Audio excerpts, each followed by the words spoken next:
morning everyone. Welcome back to my channel Commerce Education Point. Today we have discussed chapter balance of payment. Firstly we will discuss what is balance of payment. Balance of payment क्या होता है कि कोई भी transaction जो भी monetary term में की जाती है, कोई भी ट्रांजेक्शन जो मॉनेटरी टर्म में रन की जाती है, उस ट्रांजेक्शन का एक स्टेटमेंट के फॉर्म में रिकॉर्ड रखना क्या कहलाता है? Balance of payment. अब बैलेंस ऑफ पेमेंट में मॉनेटरी टर्म वर्ड यूज हुआ है, तो मॉनेटरी टर्म कौन सी होती हैं? मॉनेटरी टर्म वो टर्म्स होती हैं जिनको हम फाइनेंस की मनी में मीन्स मनी वैल्यू में कैलकुलेट कर सकते हैं। मान लो हमने कोई गुड परचेज की है जो कि 5000 रुपीज़ की थी। जो 5000 रुपीज़ होंगे वो उसकी क्या होगी? गुड्स की मॉनेटरी वैल्यू। तो हम उसके बाद देखते हैं कि जो बैलेंस ऑफ पेमेंट है मॉनेटरी वैल्यू पे बेस है, पर वो हम जो कैलकुलेट करते हैं balance of payment with in the specific period of time करते हैं और पूरे rest of the world means पूरे वर्ल्ड को इंक्लूड करके चलते हैं। वो क्या कहलाती है? हमारी बैलेंस ऑफ। आफ्टर दैट हमारे पास क्या आता है? Component of balance of payment. उसके बाद हम डिस्कस करेंगे component of balance of payment की कौन कौन से कंपोनेंट बीओपी के अंदर इंक्लूड किए जाते हैं। जो इसके कंपोनेंट्स हैं उनको हम 3 टाइप से डिवाइड करते हैं। फर्स्ट आता है करंट अकाउंट, सेकंड आता है कैपिटल अकाउंट एंड थर्ड आता है ऑफिशियल रिजर्व्स अकाउंट। फर्स्टली हम डिस्कस करेंगे करंट अकाउंट ट्रांजेक्शन्स को या current account balance of payments को। Current account balance of payment क्या होता है? जब भी हम करंट अकाउंट ट्रांजेक्शन्स करते हैं वो किसी भी टाइप के फ्यूचर क्लेम को इंक्रीज अप नहीं करती कि कोई भी हमारा ऐसा क्लेम कि जो हमें फ्यूचर में पे ऑफ करना पड़ेगा उस क्लेम को राइज अप नहीं करती करंट अकाउंट ट्रांजेक्शन। जो भी ट्रांजेक्शन हम करंट अकाउंट में परफॉर्म करेंगे वो किसी भी टाइप के फ्यूचर क्लेम को इंक्रीज अप नहीं करेंगी। दूसरा, जो भी फॉरेन एक्सचेंज की जितनी भी पेमेंट होंगी और जितनी भी रिसीट्स होंगी उन सब ट्रांजेक्शन को भी किसके अंदर इंक्लूड किया जाता है? हमारे करंट अकाउंट ट्रांजेक्शन्स के अंदर। अब करंट अकाउंट ट्रांजेक्शन के अंदर हम क्या क्या इंक्लूड करके चलते हैं वो डिस्कस कर लेते हैं। फर्स्ट आता है export and import of goods. Export and import of goods के अंदर हम क्या इंक्लूड करते हैं कि कोई भी गुड्स है या फिर हमने जो भी एक्सपोर्ट करनी है या तो किसी देश में भेजनी है या फिर किसी अदर कंट्री से हमने मंगवानी है, तो वो एक्सपोर्ट एंड इंपोर्ट के अंदर हम इंक्लूड करते हैं। तो export of import of goods कैसी ट्रांजेक्शन्स होंगी हमारी? जब गुड्स है, गुड्स कैसी थिंग्स है जो हमारे लिए विजिबल होती है मीन्स इंटेंजिबल होती है, जिसको हम देख भी सकते हैं और छू भी सकते हैं। तो ये एक तरह का विजिबल ट्रेड हमारे लिए होगा कि जब हम अक्रॉस द बॉर्डर गुड्स या सर्विसेज को सेंड आउट करेंगे, परचेज आउट करेंगे तो उनको हम देख सकते हैं। तो ये भी ट्रांजेक्शन किसके अंदर इंक्लूड की जाती है? करंट अकाउंट ट्रांजेक्शन्स के अंदर। आफ्टर दैट हम क्या डिस्कस करते हैं? Export and import of services कि जब हमने सर्विसेज को एक्सपोर्ट करना है या इंपोर्ट करना है। सर्विसेज कैसे हैं? ये कैसे एक इंटेंजिबल थिंग्स है जिनको हम देख नहीं सकते। इनविजिबल सर्विस, इनविजिबल ट्रेड हम इसको कहते हैं कि जब हमने एक्सपोर्ट या इंपोर्ट करना हो करंट अकाउंट ट्रांजेक्शन के अंदर तो वो हमारा किस टाइप का ट्रेड होगा? Invisible trade. बिकॉज जो सर्विसेज होगी ना तो उनको हम किसी भी टाइप से देख सकते हैं और ना ही छू सकते हैं। देन थर्ड कंपोनेंट हमारे पास आता है फैक्टर सर्विसेज।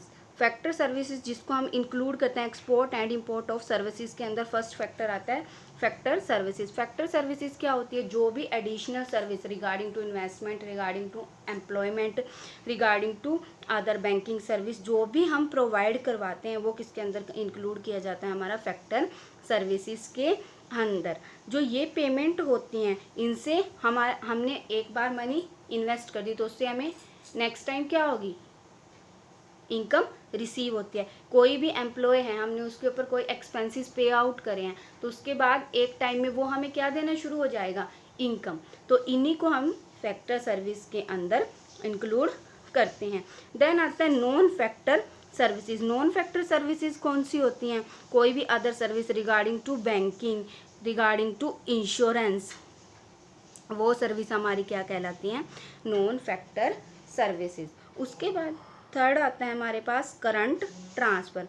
करंट ट्रांसफ़र्स कौन से होते हैं? किसी भी टाइप की, मान लो हमने फ़ीस पे करनी है या किसी भी टाइप का हमने चैरिटी पे करनी है, डोनेशन देना है, वो सब हमारे किसके अंदर इंक्लूड होते हैं? करंट ट्रांसफ़र के अंदर। कोई भी चैरिटी हो गया, कोई भी डोनेशन, उन सबको हम किसके अंदर इंक्लूड करते हैं? हमारे करंट अकाउंट ट्रांजेक्शन्स के अंदर इंक्लूड करते हैं। Then we will discuss capital account transaction की कैपिटल अकाउंट ट्रांजेक्शन कौन कौन से होते हैं।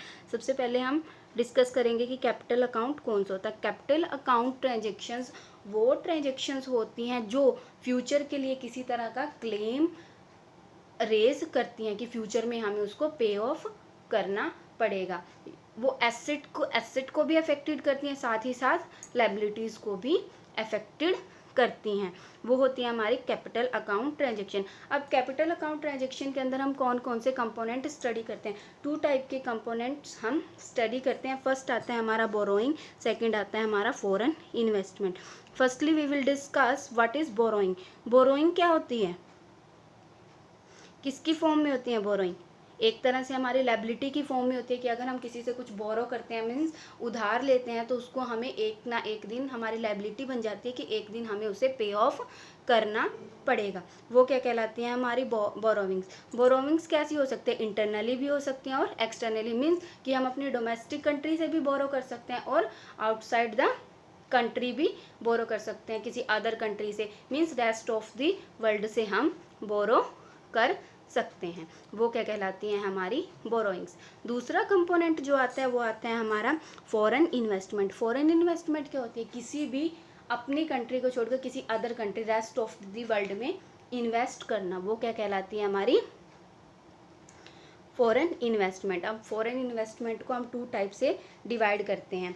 फर्स्ट इसका पार्ट आता है हमारा foreign direct investment, second part आता है पोर्टफोलियो इन्वेस्टमेंट। जो फॉरेन डायरेक्ट इन्वेस्टमेंट होती है, मींस मान लो कि हमने किसी अदर कंट्री में इन्वेस्ट करना है, हम वहाँ पर जाकर अपनी कंपनी सेट ऑफ कर लेते हैं, तो that is direct investment. Means हमने वहाँ गए और वहाँ पे जाके अपने बिजनेस को सेट ऑफ किया, वो क्या कहलाया? हमारा फॉरेन डायरेक्ट इन्वेस्टमेंट। ठीक है। दूसरा आता है हमारे पास पोर्टफोलियो इन्वेस्टमेंट। पोर्टफोलियो इन्वेस्टमेंट में हम क्या इंक्लूड करेंगे? पोर्टफोलियो इन्वेस्टमेंट के अंदर मान लो हमने किसी अदर कंट्री के शेयर्स में इन्वेस्ट कर दिया, शेयर्स में, बॉन्ड्स में, इनमें इन्वेस्ट किया कि हमने वहाँ पे डायरेक्टली जाके किसी टाइप की अपनी कंपनी को सेट ऑफ नहीं किया, वहाँ पे जाके शेयर्स में या फिर उस कंट्री के बॉन्ड्स वगैरह में इन्वेस्ट कर दिया, तो वो हमारी क्या कहलाती है? Portfolio investment. Thanks for watching this video.